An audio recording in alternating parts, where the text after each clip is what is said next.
जी नमस्ते। ये वीडियो बन रहा है एक और चमत्कार को डिस्कस करने के लिए। भाई देखो क्या है कि ये जो फंडा है थोड़ा विजुअलाइजेशन से रिलेटेड है। विजुअलाइज मतलब कि कोई चीज़ अगर आपको चाहिए तो आप उसके बारे में विचार कीजिए। आपको वो चीज़ मिल चुकी है, 5 मिनट या 10 मिनट रोज़ वो एहसास के साथ आप गुजारिए या मेडिटेट कीजिए, जैसे भी है, मतलब उसको एक बार फील तो कीजिए। अब इसमें काफ़ी गहराई आती है। ये बड़ा ही गहरा विषय है जिसकी एक गहराई को मैं टच करना चाहूँगा इस वीडियो के ज़रिए। वो ये कि जब आप विजुलाइज करते हैं, फॉर एग्ज़ाम्पल आपको विजुलाइज करनी है कि आपके पास एक गाड़ी है, ठीक है। अब मेरे पे ही सवाल मत पूछना मेरे पास गाड़ी क्यों नहीं, क्योंकि मैं थोड़ा नॉन मटेरियलिस्ट टाइप का आदमी हूँ। तो एक मैं जैसे कि और भी लाइफ में मैंने मुकाम हासिल किए हैं अपने पर्सनल लाइफ में, म्यूज़िकल लाइफ के अंदर, प्रीचिंग लाइफ के अंदर, ब्लॉगिंग बहुत सारी चीज़ों में। तो उस तरीके से एक सिंपल सा एग्जांपल समझ लेते हैं गाड़ी का। तो अगर आपको एक गाड़ी चाहिए होती है ना, और आपको अगर कोई कहे कि आप विजुलाइज़ कीजिए, लॉ ऑफ अट्रैक्शन लगाइए, तो आप इस बात का ख्याल रखिए वो आप विजुलाइज करते हैं। जैसे फॉर एग्जांपल आपको चाहिए होंडा सिटी, तो आप क्या देखते हैं कि होंडा सिटी आपके सामने है, नहीं समझे? तो आप इस बात को समझिए, आप इसको सेकंड पर्सन से देख रहे हैं। ये बहुत बड़ा इशू है विजुअलाइजेशन के साथ में। इसी प्रकार से मान लीजिए कोई जॉब या कोई रिश्ता या कोई सिचुएशन आपको परेशान कर रही है। फॉर एग्जांपल जॉब है, तो अक्सर तो लोग बेसिकली उनकी ज़िंदगी की तकलीफ़ों को ही सुबह शाम सोचते रहते हैं। सुबह उठ के वही सोचना है कि यार वही ज़्यादा ऑफिस जाना है, शाम को सोने से पहले भी ऑफिस का ही टेंशन। तो आप क्या करते हैं, ऑफिस को विजुलाइज कर रहे होते हैं। जब आप ऑफिस की टेंशन के बारे में सोच रहे होते हैं, ऑफिस का स्ट्रेस ले रहे होते हैं, तो basically you are visualising office. And please understand, when you are visualising office you are visualising in first person. ओ हो, please understand this. When you are visualizing something that you don't want, you are visualizing in first person, huh? And when you are visualizing what you want, you are visualizing in second person.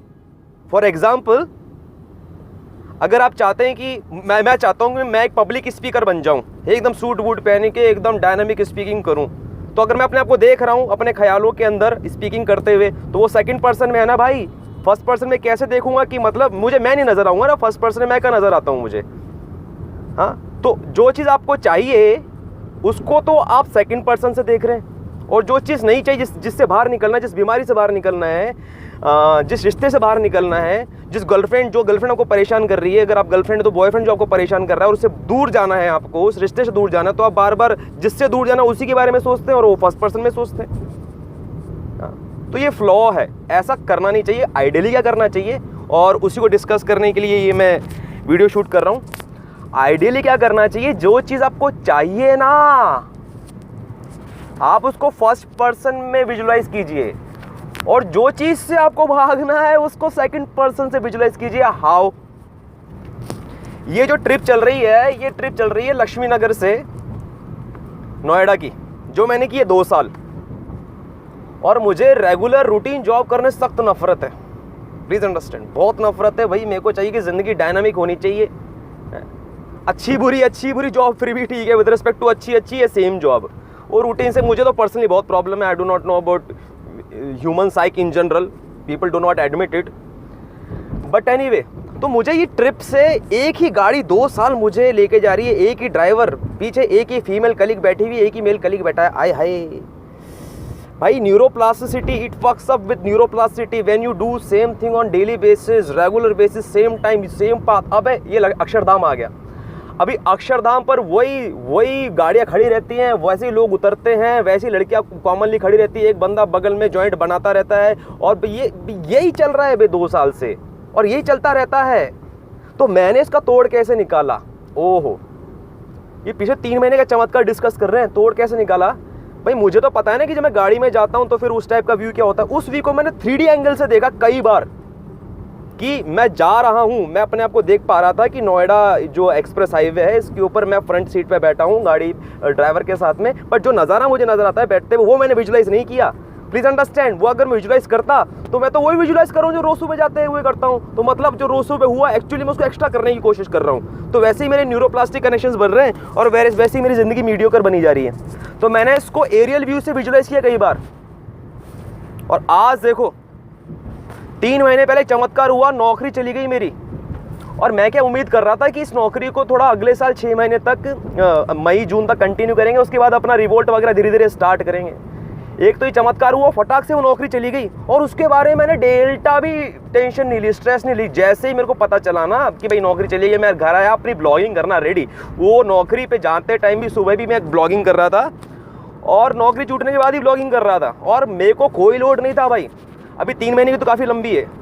3 महीने के अंदर तो फिर मैंने talk they डाले, blog लिख डाले, YouTube video बना डाले, फेसबुक वीडियो बना डाले, एक से एक लोगों को ऑफेंड कर डाला और एक से एक लोगों को इम्प्रेस कर डाला।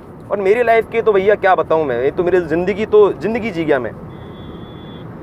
अभी जब वो सब हो गया, जब चीज़ें एकदम खतरनाक तरीके से उगी और एक ऑन द ट्रैक आ गई मेरी लाइफ, उस टाइम पर अचानक से जॉब नाम का करिश्मा हो गया भाई साहब।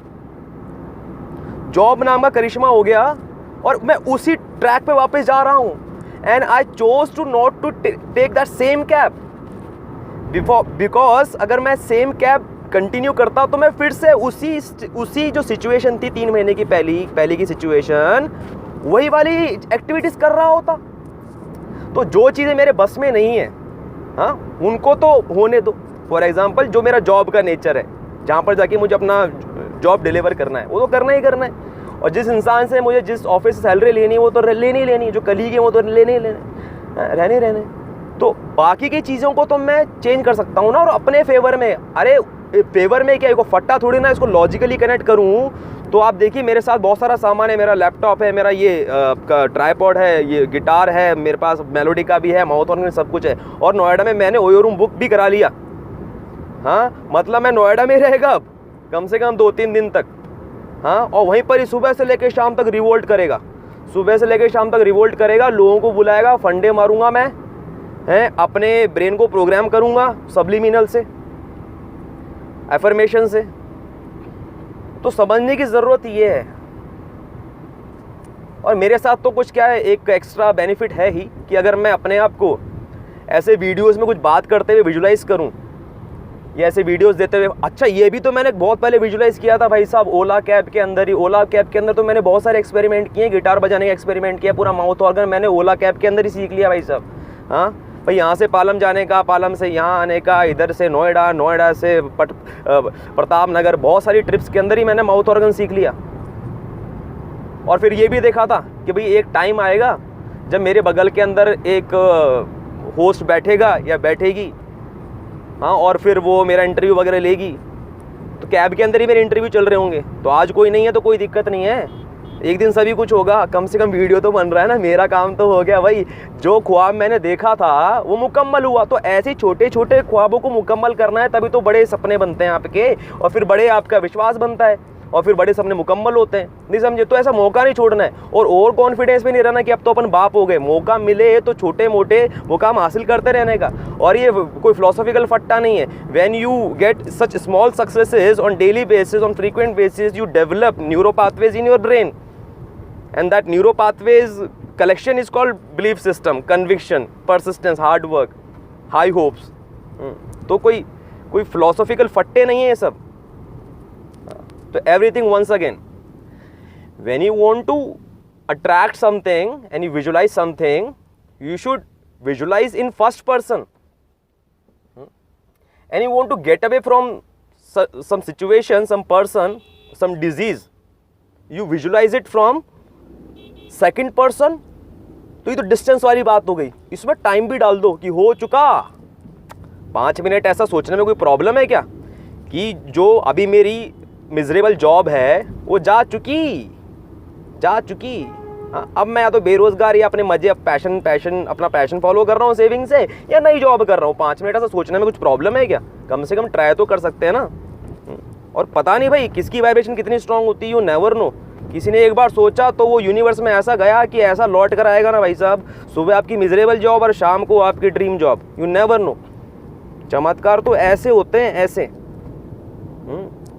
तो मैं क्या बात कह रहा था कि अगर you want to get away from some situation, you should visualise it in second person, एक एरियल व्यू दूर से, और हो सके तो पास्ट में हो चुका साहब, इस तरीके से।